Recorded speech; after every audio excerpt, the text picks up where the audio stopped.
I hear there is a dungeon cell I forgot to open up with my jailer's keyring. So that's what we're going to do. Rusted gold coin, got it!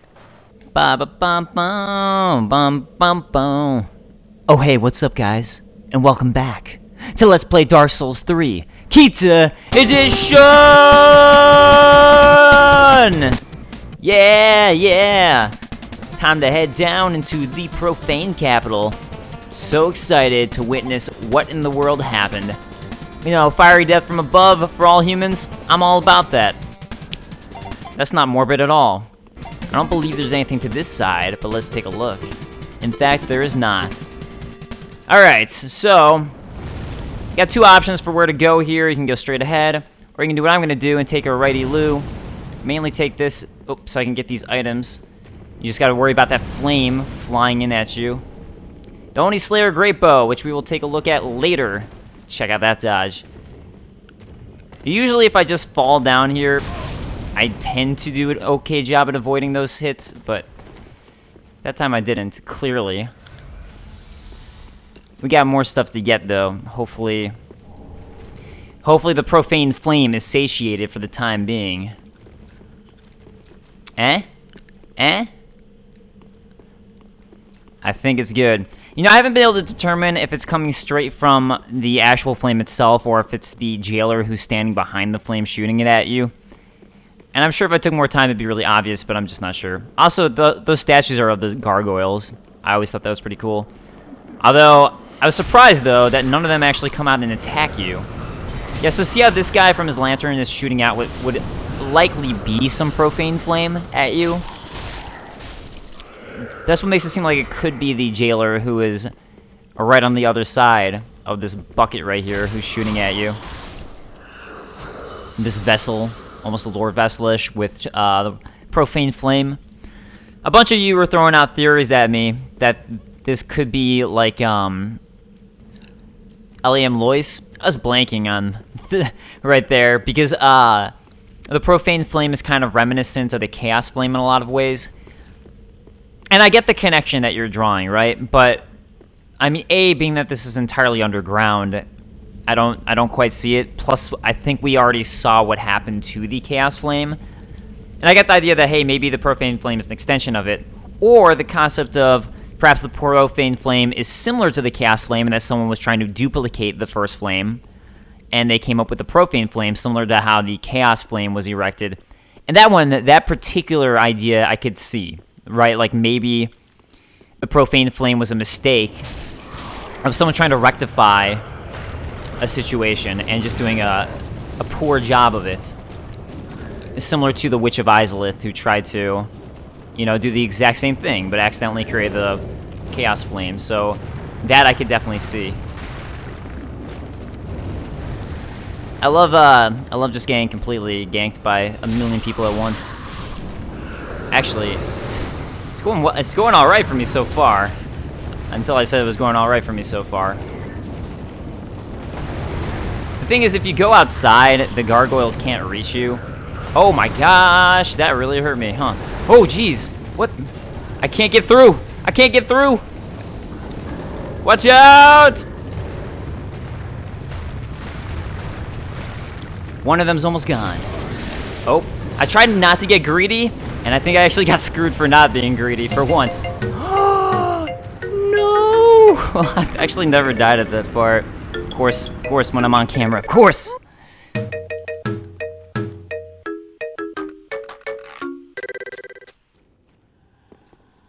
There you are. I never knew where you came from before. But now I know. Mystery solved. Mystery Science Theater.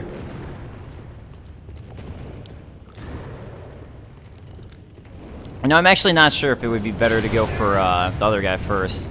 I've never done that before. Man, I am just letting myself get absolutely rickety wrecked. Ha! Oh. I thought I dodged the only one he was gonna do. I guess not. I don't know why the other guy's not going for me. I'm actually kind of surprised about that. Oh, I was like, Lou, let me get greedy here and it'll work. Did not work. Never works. Alright, well, that somehow worked out. I got kind of lucky there in the fact that only one of them decided to go for me. Oh, and I do know that I still need to take a look at the Oni Slayer Great Bow.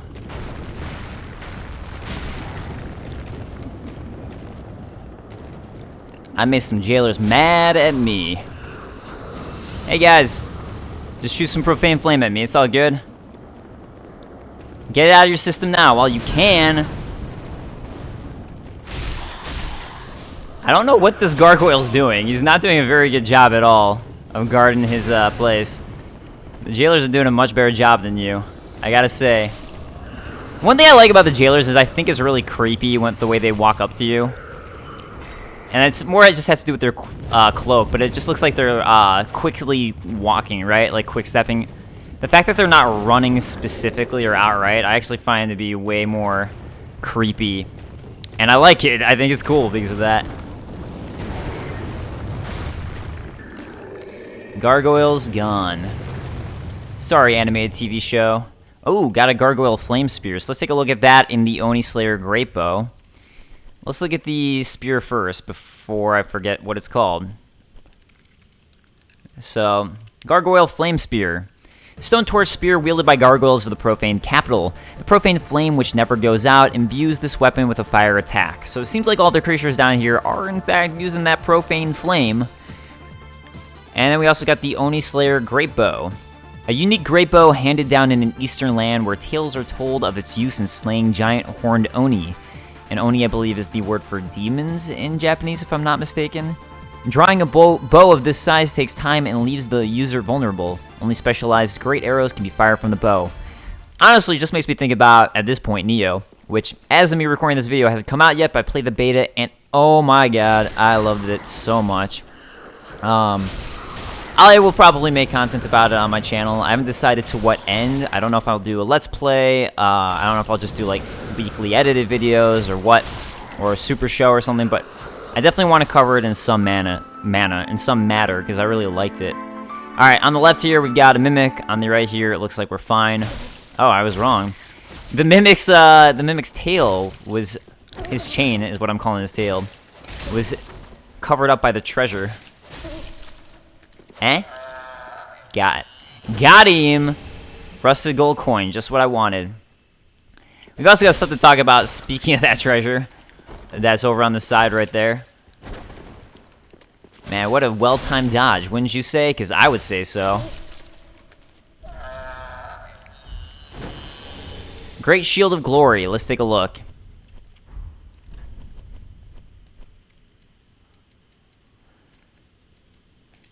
A great shield adorned with flowing patterns, a celebration of an ancient glory.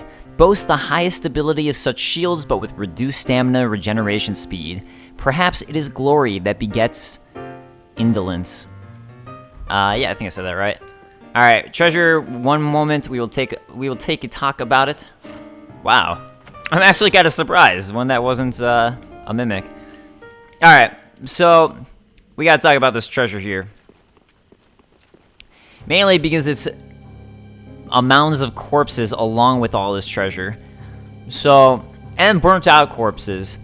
So this is really similar to New Londo from Dark Souls 1. At least that's what it reminds me of, where New Londo was flooded and we found all the washed out corpses. In this case, we have the burnt out corpses because these would seem to be all the humans who died due to the profane flame raining down. And it seems like they just sort of shoved them to the corner. All these remaining creatures were like, let's just shove them to the corner. Don't know what else to do with it, so that's where it's gonna go. At least that's the way I read it. It's interesting, though, that there's all this treasure just everywhere. I mean, it's piled up in the walls, too. And at least, I don't think that there's any lore specifically that we know of, or that I've seen, that mentions treasure in any sort of way, like someone being motivated by treasure. And it seems like an important detail to me. Like, they definitely did that as a very specific choice in creating those assets and putting them all over the place. So to me, it must have some sort of lore importance, because that's part of what I love about the Souls games, is that they give you all these details like that, and it always ends up actually relating to the lore if you really dig into it. So And yeah, more corpses over here. These ones seem even more burnt out. Or like ashen ones, I suppose. Heh, ashen ones. See what I'm getting at? But, anyways, I feel like that's got to be important. And I don't know if anyone's really touched upon all the treasure that's in here.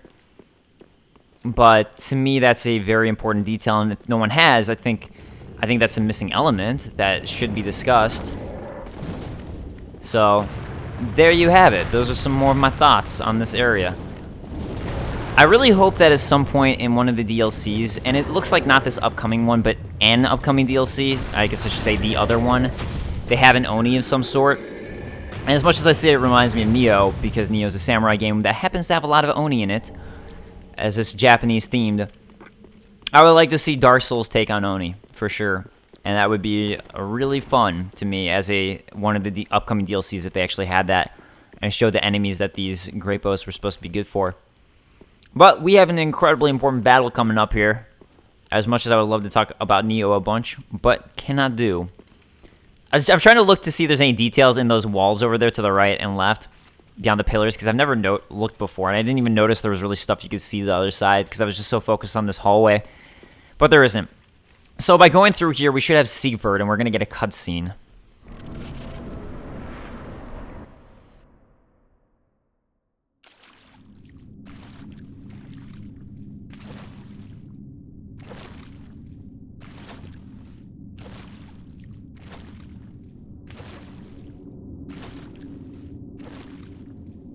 Yorm, old friend.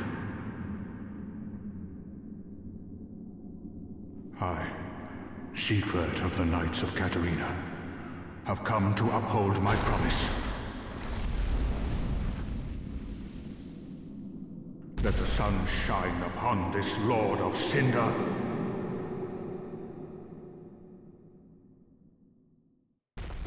I love this cutscene a lot because you actually get to see what Yorm looks like and his glowy eyes. I love that because you don't get to see that otherwise, so that's something I in particular enjoy. Also, we got to make some quick work if we want to actually save Siegfried from a deadly death. Oh god, where is it? Where is that weapon? Crap, crap, crap, crap, crap. Come on. Is it up? Here it is. No, no, stop. Don't kill Siegfried, please. Please, no.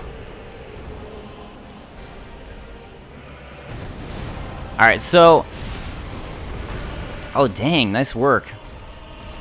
So, this weapon is special in the fact that you actually have to use the, Why can I not... No!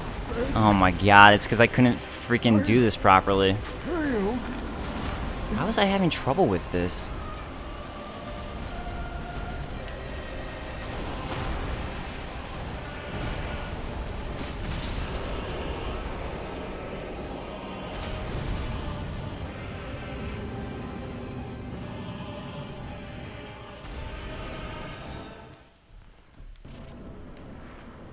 Alright, looks like Sievert is still dead.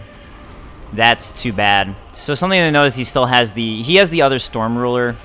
It really is a shame. You get like a little mini thing with him if you beat Yorm with him surviving. I apologize. That even if I'd been quicker finding where Storm Ruler was in my inventory, I would have failed just because I didn't remember how to do the weapon art. So I forgot you were supposed to hold L2 for this weapon art while also then pressing R2. So I apologize. That is just really bad on my end. So yeah, I am a bad person to watch, I suppose. So I apologize. Anyways, you can have Sievert survive, but even if you know what you're doing, I found that it can be pretty difficult just because it's so quick for him to die. So I mean, as long as you just got to be really quick, basically, and do quick work. So by me taking a while to figure out the Storm Ruler, that was bad. What you can do probably that I'm sure would help is just if you're worried, just use a Homeward Bone. That's what I ended up doing here, and what I should have done in the first place. But I didn't, because I'm a fool. So now I just pay the price. You see Yorm cinders up here. He actually still has a decent amount of health before he's going to cinder up, but... Yeah, I probably should have actually waited for him there to be a little more in ready position before I smash him with another wind attack. Also, the Storm Ruler is basically a callback to Demon Souls, so that's pretty fun. Some Demon Souls callbacks. This is kind of a gimmicky fight in a sense. I've tried to beat... I try to beat this boss without the Storm Ruler, just to see if you can. And to what I mean, I think it's possible. It's just, you know, incredibly difficult because you're going to do no damage and break all of your weapons.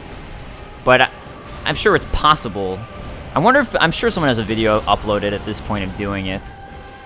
But anyways, I don't know. I don't mind so much because I like the variety in bosses.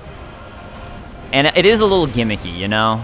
Honestly, it's gimmicky when you have to do something like this. But like I said, I really don't mind. And I don't think it's impossible to win. It's like the bosses that are gimmicky and impossible are the ones that people seem to get frustrated about, like the Witch of Izalith or the Dragon God, where it's gimmicky, but on top of that, the boss is kind of just unfair in a lot of ways, so... Especially the Witch of Izalith. I swear, some people have really mastered it, but I just never know if I'm going to have a good run against the Witch or not. So this is basically it, though, for the Yorm boss fight. It's really just charging this attack, and then once you have a fully charged one, doing that weapon art against him. And if you don't know how to do weapons arts, you're kind of screwed. Although, this is a boss where I think it was my little brother was playing and having trouble with him, or one of my friends, and they weren't sure what to do.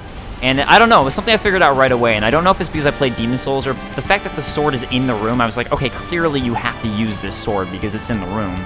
That was something that I don't know, right away I was like, well, of course.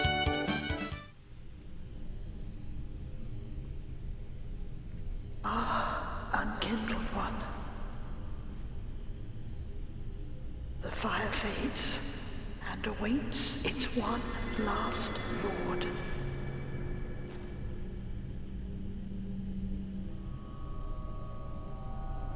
Prince Lothric is in your hands.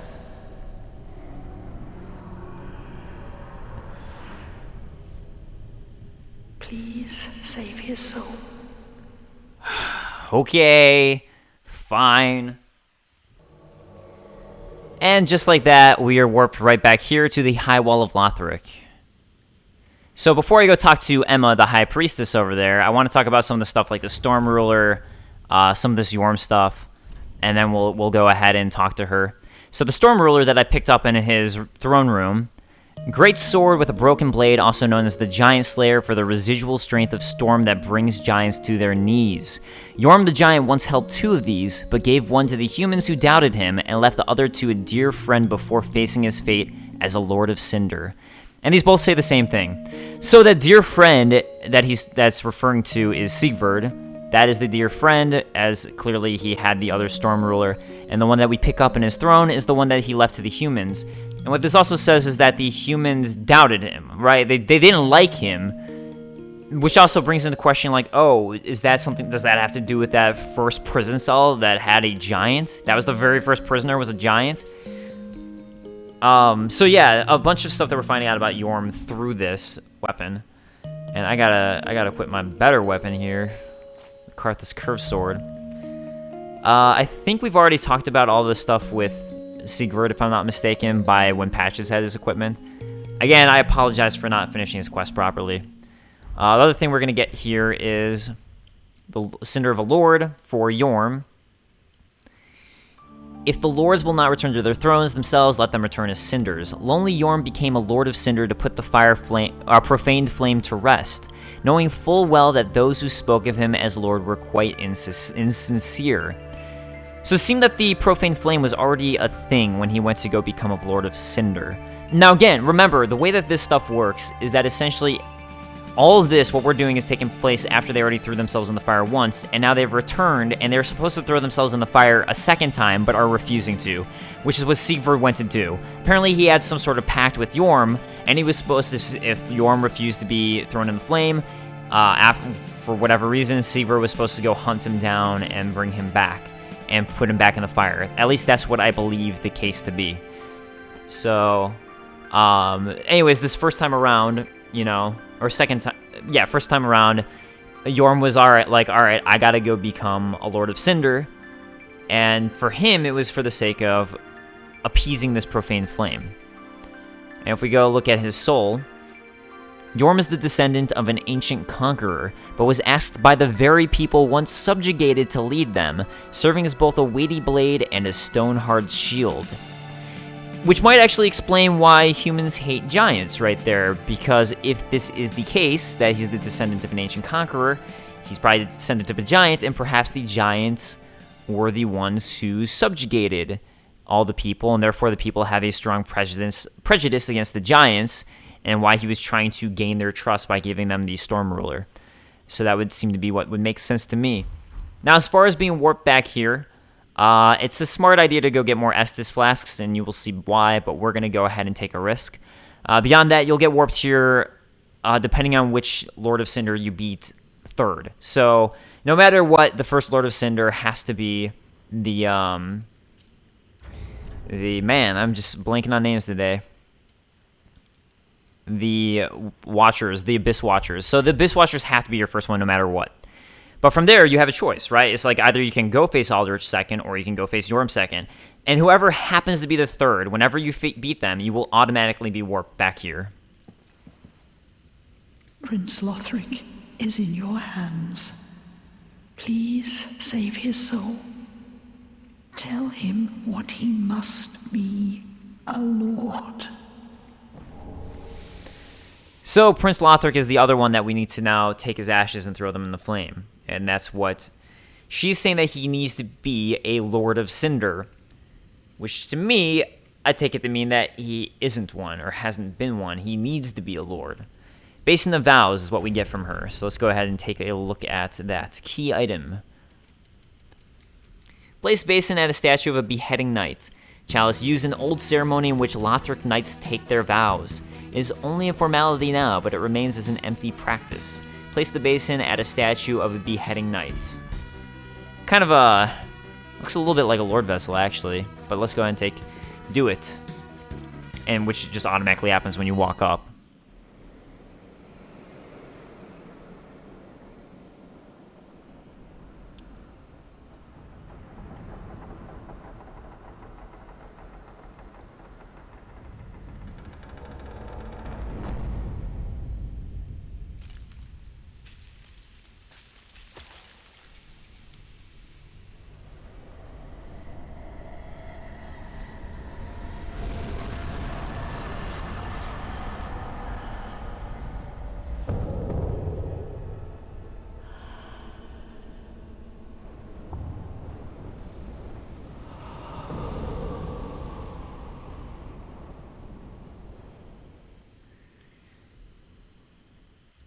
And we come to the Dancer of the Boreal Valley. If you remember, the Watchdog of the Boreal Valley was actually the one who was earlier here. And I'm not particularly good at the Dancer, if I'm being honest, and you'll probably see. So, for me, I really should have gone and gotten more health. But hey, you know, that's alright. Why not take a risk and have some fun, eh? Yeah, because I will probably have to use all of these. And yeah, we will see. We will see. I found for me that it tends to help, again, at least me, getting a little bit closer into her. Wow, I always do a terrible job at dodging that. And that attack is just devastating if you get grabbed by it. As should be obvious by what just happened. Oh god, I'm probably gonna die here. Whew, man, I'm surprised I survived that. Don't know how that one happened, but I will take it. Alright, so she uses both flame and an abyssal type of magic, one on each sword. Actually, kind of similar to our good friend, Pontiff Sullivan, although he uses Moonlight on one of his weapons, but just the fact that she has two different styles. And the Abyss seems to be more reminiscent of what she is now, to me. The Flame, perhaps, in the past. Oh god. I thought she had me there. She has such a goofy attack. It's something that they did on purpose to try and make it so once you get good at dodging and guarding, her attacks are a little bit weirder to read because she has that delay to it. Which would seem to be the design purpose. And yeah, so for, I'm sure a lot of you have noticed, and I already know it's pretty common knowledge at this point because this is so late.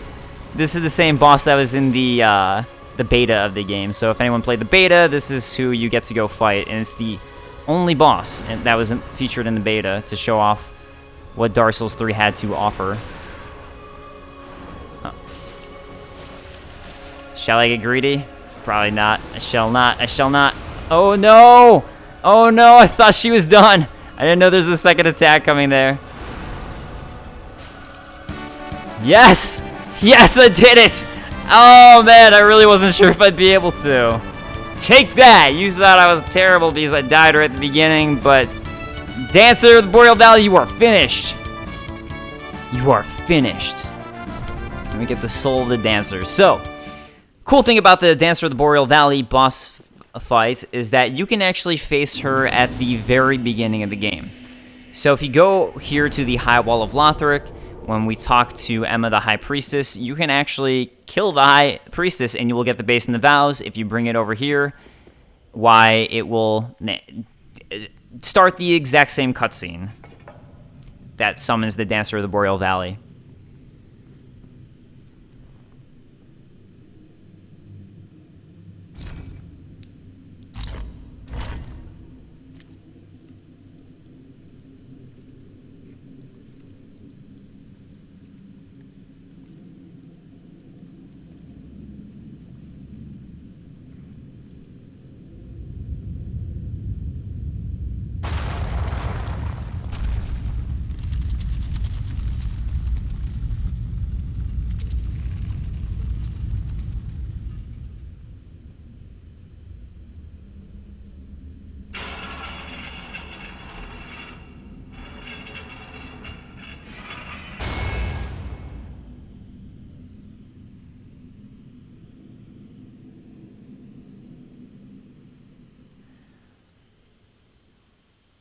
Look, I hate to be a hater, but, you know, you can see the ladder up there before. I feel like a step ladder would have pretty much done the exact same thing. I mean, why get the Basin of Vows and face a giant boss when you just get a step ladder? I'm just throwing that out there. All right, so let's take a look at the soul of the Dancer of the Boreal Valley. Soul of the Dancer. The Pontiff Sullivan bestowed a double-slashing sword upon a distant daughter of the formal royal family, ordering her to serve first as a dancer and then as an outrider knight, the equivalent to exile. Okay, so things that we know about the outrider knights is that they went insane because they were given the Pontiff's eyes, which let's go ahead and take a look at those again. Pontiff's right eye. Knights superior into the... Okay, no wonder the Pontiff only provides these rings to those dispatched to foreign lands. So these were given to the Outriders, at least that is my belief, because one of these was on the Watchdog of Farron, so he's kind of like, whatevs, mang. The other thing, though, is that the Dancer is a relative of, let me pull it up again, is a distant daughter of the formal royal family, bringing into question, is she related to Gwynevere, which is what a lot of people think. She also has quite close to her the Watchdog, so we will talk more about that as I go look at the item descriptions and level up in Firelink Shrine. See you guys soon. Vort served as an outrider knight, never far from the fleeting dancer. So there you have a little bit about Vort of the Boreal Valley, and now we know about the dancer who he was never strayed from. Let's see if we can actually get some of their items, because those also will tell a little bit more about them if we can buy them here. So, alright, the Dancer's Crown. The mirage-like Aurora veil is said to be an article of the old gods, again, that old royal family, permitted only for direct descendants of the old royal family. The black eyes of the Pontiff eventually transformed the Dancer into a beastly creature, her armor fusing with her own hide. So again, that's what I was saying before with my belief, and I guess here it is confirmed that all the Outriders were given these eyes, these black eyes of Pontiff Sulyvahn, that transform them into beasts. And that's what we get from that. I don't think there's anything Yorm related here, if I'm not mistaken. No, I don't see anything. Ashen One. Also, you guys were telling me that I should give the Giant's Ember to our friend over here, Andre. So let's give him the Giant's Coal and see what he has to say. My. The coal of that peaceable giant. Seems like ages passed. I imagine his passing was long ago. I miss the old bugger, I do. My thanks. I'll be sure this coal is put to good use.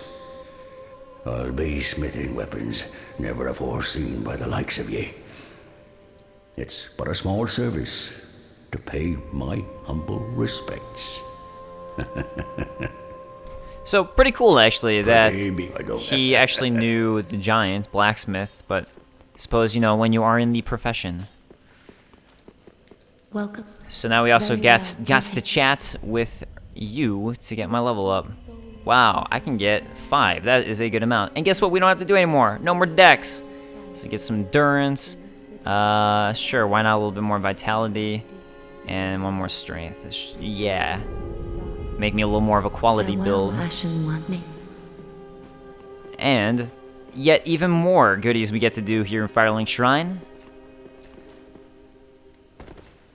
Aha, that return. So. Fine. I was just seeing if you had any new dialogue. Alright, so let's see. Soothing sunlight from the soul of the dancer. Special miracle granted to the maidens of the Princess of Sunlight. The miracles of Gwynevere, the princess cherished by all, bestow their blessings on a great many warriors. Yet another connection of the dancer to Gwynevere, indicating that if she's not one of Gwynevere's daughters, she is a descendant of Gwynevere's. Deacons of Deep, Rod of Great Wood. Oh, I was like, why can't I get this? I realized it's because I don't have enough souls. Alright, Dancer's Enchanted Swords. Paired enchanted swords that Pontiff Sulyvahn bestowed upon the Dancer of the Boreal Valley. These blades, symbolic of the Dancer's vows, are enchanted by dark magic in the right hand and fire in the left, mirroring the Pontiff. Oh, I guess the Pontiff is dark. I thought that his other one was Moonlight, but I guess I was wrong. So, my mistake there. You have to wonder why she made vows to the Pontiff in the first place. Yorm the Giant's Great Machete. Yorm once lumbered, great machete wielded long ago by Yorm the Giant. Yorm once lumbered on the front lines with a great shield, but one day, in place of his shield, a left-hand notch was added to his machete, enabling the smashing technique that would become the legacy of his later years. And you have to wonder what caused him to do that, other than just them having a fun lore reason for it to be like that, I suppose. And then, speaking of Yorm's great shield, Yorm's Great Shield. Great shield used long ago by Yorm the Giant. As a lord, Yorm risked everything and fought unflinchingly as a one-man vanguard. Following the loss of the one he wished to protect, he forsook his shield. So there you go, actually. That is the reason why he turned his machete from having that left-handed notch to being a two-handed weapon. Was because he was like, screw this shield. I don't need to protect anybody no more. I don't need to do that no more. Treat the fire. Alright, let's head back to the High Wall of Lothric.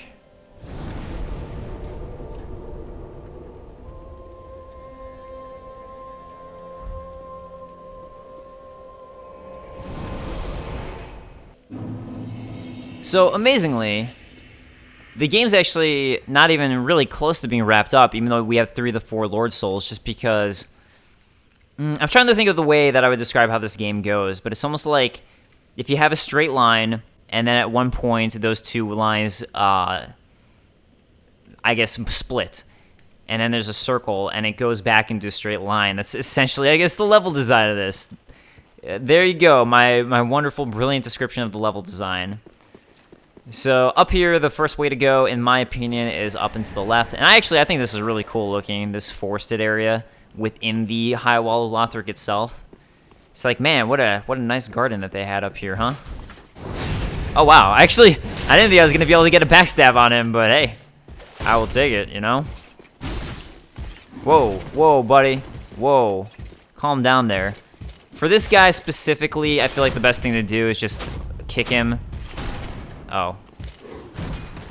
I mean, you could go for the parry and all that, which is what I would normally do. Uh-oh. But I feel like for him specifically, because he... Oh my god.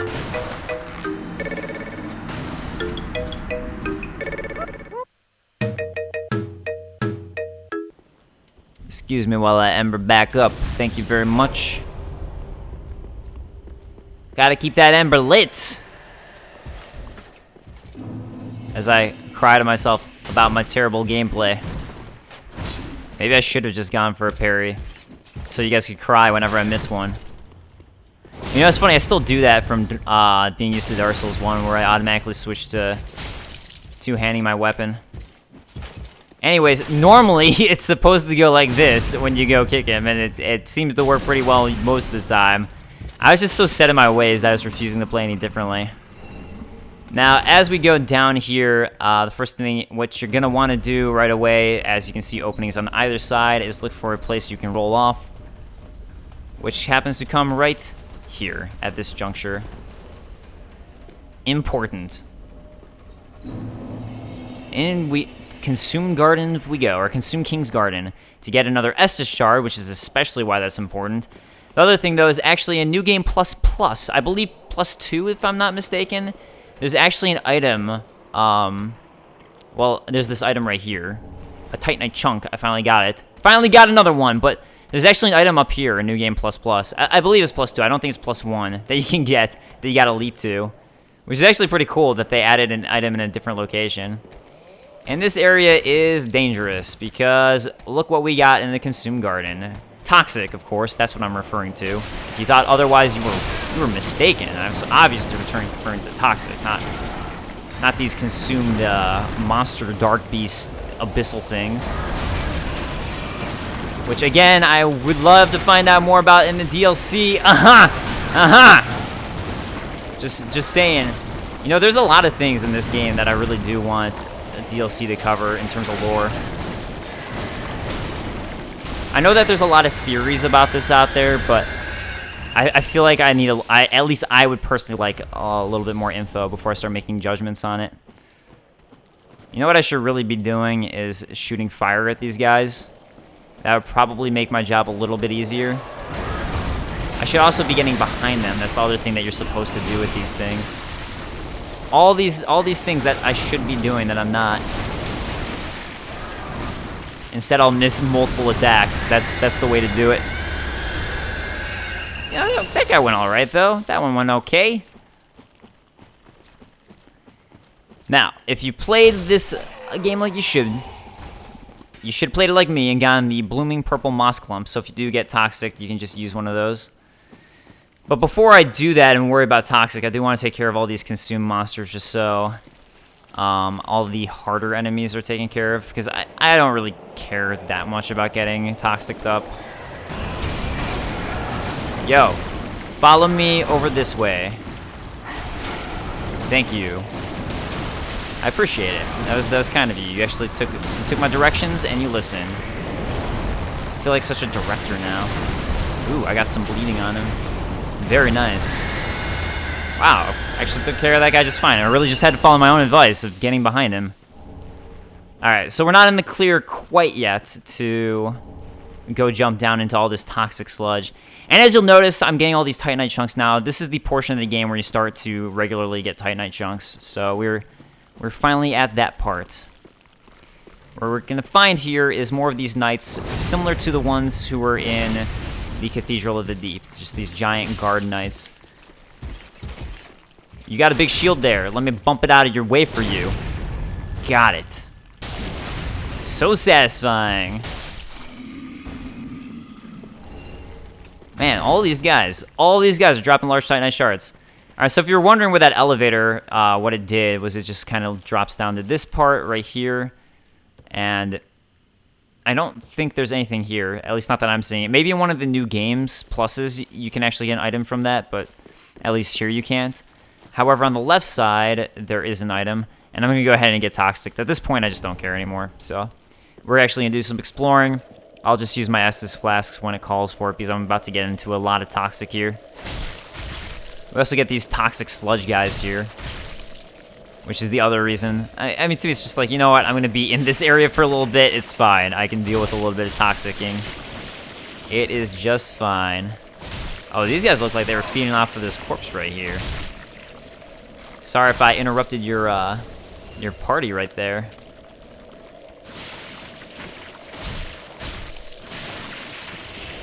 I was about to say that these guys remind me of the snails from Uzumaki, the manga, but it's probably just because I just read Uzumaki and these are just supposed to be slugs in general.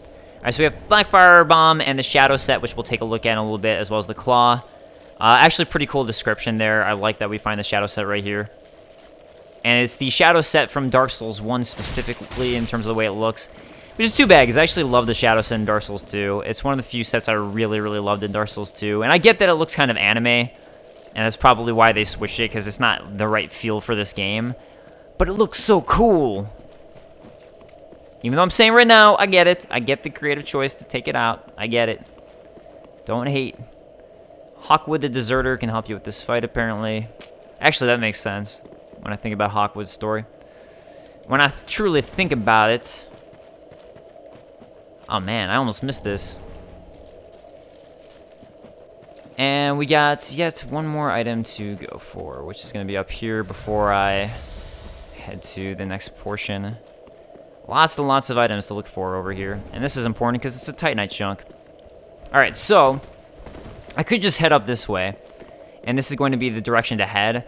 However, the real way you want to go is over to the left-hand side here. Which is what we're going to do. Because exploring around is what's truly important. Now, there's a couple things you want to do here. One is, as for every elevator, you want to take note of all the things around you as you go up. Because again, this is two different entrances. If we stare over this way, you'll see that, hey, there's a drop you can go to. So bear that in mind. Even though I'm not going to use it quite yet.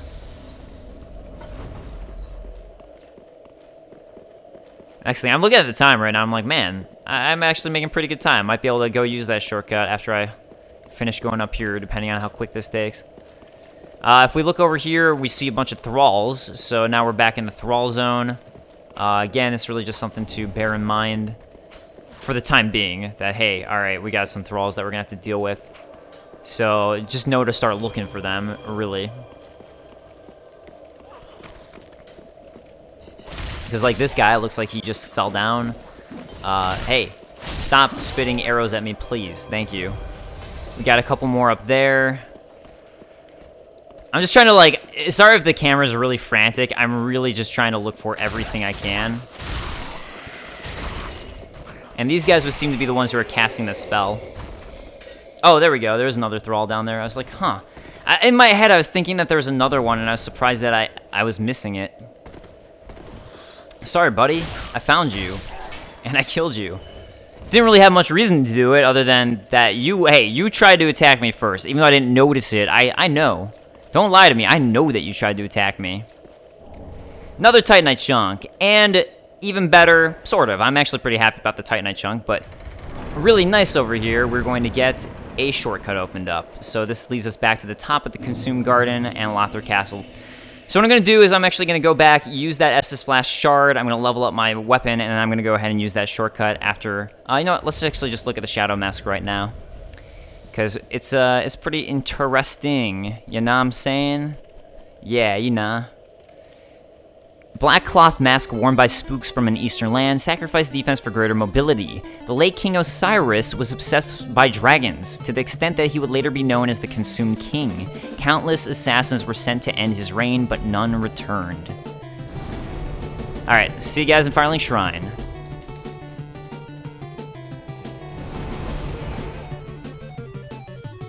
So you can see everything I'm doing. First, we're going to give him an Estus Flash shard. Secondly, we're going to reinforce my weapon, because let's just go ahead and do it. You know, my weapon that everybody loves that I use, this Karthus Curve Sword. Make that sucker even better. Alright, and I need just one more Titanite chunk, just one more to get it up +8. Alright, see you guys back in the Consumed King's Garden.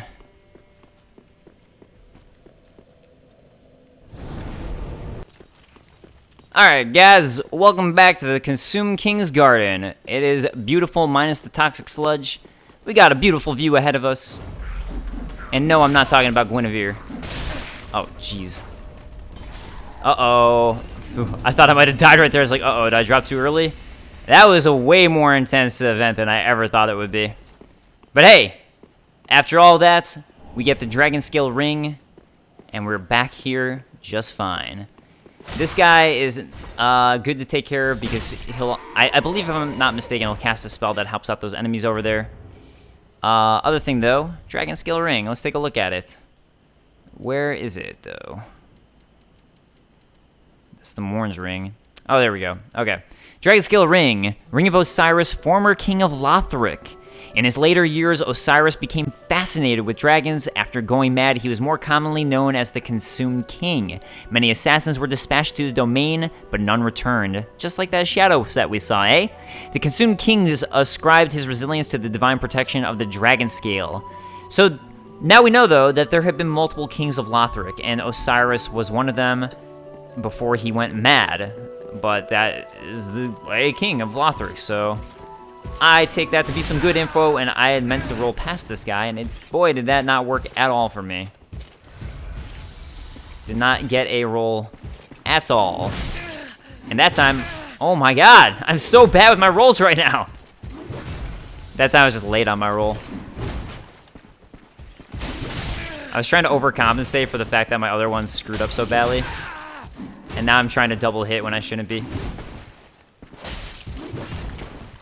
Alright, let's do it a little bit better here. I don't want to die to this guy. That would be super embarrassing.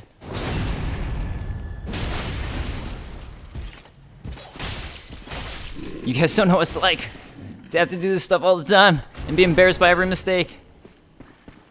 And yet another one. Good thing you can draw one at a time just fine, so. Man, I gotta stop getting greedy and going for double attacks like I'm doing. Also, you really don't need to go for these guys at all. Honestly, not something you need to do. I just like to. I mean, wait. I say I like to when I didn't do that. Oh, I meant fighting them. Yeah. I think I was like thinking about drawing both of them out at once. Yeah. I like to fight them, but you don't have to.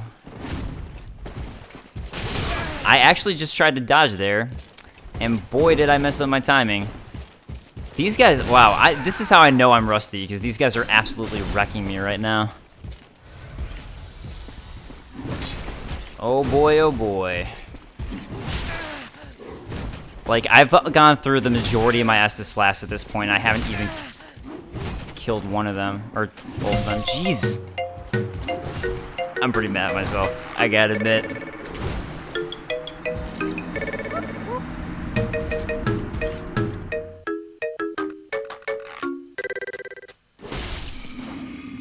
Alright, so I was trying to determine why I was struggling so much with these guys. I'm just gonna say it's because I wasn't trying to parry them. That's obviously the problem. I mean, clearly. Because I know how much you guys love watching me mess up parries. See, I was like, you know what? People don't want to watch me mess with parries, so I'm just not gonna do it against these guys, even though it's how I prefer to fight them. And there we go. That was the creation of the problem. Oh, shoot. Oh, man, right when I parried, I was like, that was a bad time to do it. No bueno. Absolute worst time, if you ask me. Alright, Magic Stoneplate Rings. That is a reason to kill this guy, at least, is because you get that from him. It's just like every other Stoneplate Ring, except for it helps increase magic absorption. So, one of the reasons I want to kill both of them, though, is as we head over to this fog gate right here, I'd like to be able to sit here and listen.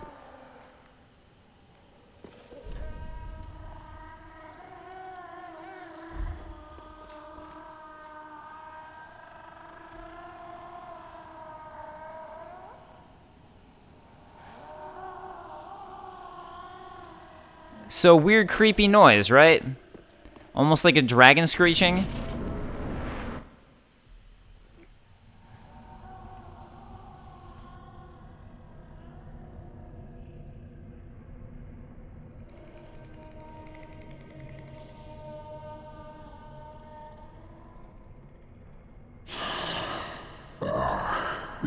ignorant slaves. Finally taken notice, have you? Of the power of my beloved Ocelot, child of dragons. Well, I will not give him up, for he is all that I have.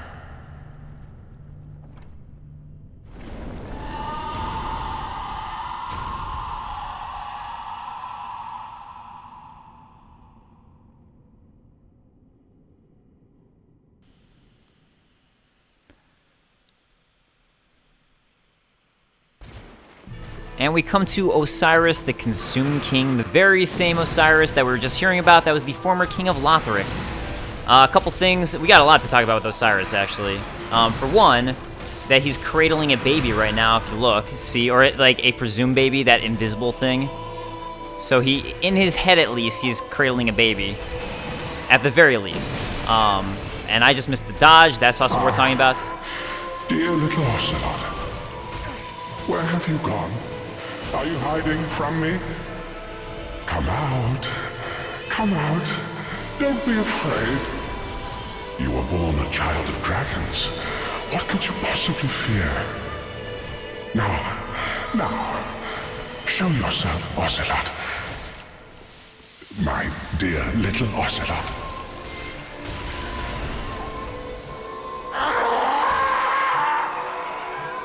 Ocelot!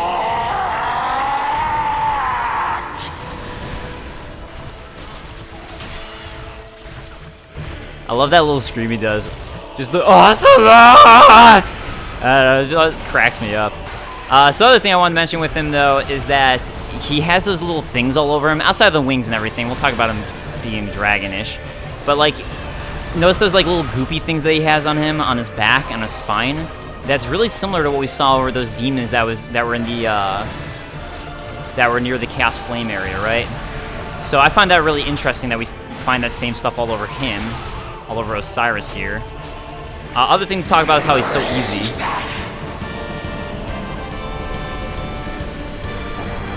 At least in my opinion, not that difficult of a boss. You just gotta get in close to him and not let his charging running attacks hit you. Soul of Consumed Osiris. Let's go ahead and take a look at it. There's actually a lot of Osiris stuff to talk about, which I'll try to talk about because I do feel like I need to end this episode, but Soul of Consumed Osiris. Soul of Osiris, the Consumed King, one of the twisted souls steeped in strength. Osiris went mad trying to harness his royal blood for a greater purpose, leading him to the heretics of the Grand Archives, where he discovered the twisted worship of Seath the Pale Drake. So, similar to Logan from Dark Souls 1, he seemed to study and research Seath and try to become Seath. Maybe this was his way to cope and deal with the flame dying, or this is what he thought was right, or perhaps after the things that we'll find out about Lothric in future episodes. But this is how he dealt with it. He talks about his son Ocelot, and we'll hear another son mentioned as well. And I think Ocelot is real. There's this contention in terms of like if he's actually holding Ocelot and Ocelot's really invisible or not, because there's dialogue that was cut from the game of a baby screaming when you kill Osiris, or something similar to that, of some baby that was found in the cut content. But it's not in the game, so it's kind of hard to tell, because they must have changed their mind, and we've seen stuff like that from Dark Souls 1 that was cut, that is kind of like up to you to determine if that's what you think was actually canon or not. But that is there. For me, I like to think that he doesn't have Ocelot with him, because it's not in the finished game, and that he just happened to have gone crazy, similar to Logan, again from Dark Souls 1, Big Hat Logan, and we don't know exactly where Ocelot is. But Ocelot, I do think, does actually exist. This is beyond Osiris, this area right here, this tomb, but we will not talk about that yet. So that will either be next episode or the episode or in the future, depending on when the DLC comes out in correlation with me uploading and recording these episodes. So guys, I'm going to go ahead and level up, and I'll see you guys in a moment. Alright, I'm going to go with some strength. I'm going to get some endurance. Thank you very much. I'm happy with that. Farewell, Other thing I'm going to do here is I'm going to go ahead and take a look at the Osiris items that we can get, and that will wrap us up for this episode. Alright, so White Dragon Breath. Cease's research seemed to strike a chord with old Big Hat, who, in his mad, disrobed state, made divine works such as this his own. Osiris was no doubt edified by this. So this is, again, Big Hat Logan, who they're referring to from Dark Souls 1, who I've been talking about. And we also get the Moonlight Greatsword. And then that was related to Seath in Dark Souls 1. The Moonlight Greatsword is also the very first big weapon from Software in general, from the very first Kingsfield game in Japan that never made it over to the States, and then it was also in Kingsfield 2, which was Kingsfield 1 in the States. But the Moonlight Greatsword is important to From Software as a company, and they've pretty much used it in a huge amount of games as a reference to Kingsfield in that series, which is an amazing, fantastic series. Legendary dragon weapon associated with Seath the Pale Drake. Charged strong attack to its limit to unleash Moonlight Wave. Osiris the Consumed King was infatuated with the search for moonlight, but in the end, it never revealed itself to him. Sort of similar, actually, to a certain character from Bloodborne, wouldn't you say? Alright, guys, that's going to wrap this up, or me up, I suppose, for this episode. Thank you so much for enjoying me and Kita as well, and I will see you guys next time. Again, depending on the date that I record, either for more what was Beyond Osiris or perhaps the DLC. So I will see you guys next time. Later, guys. Peace.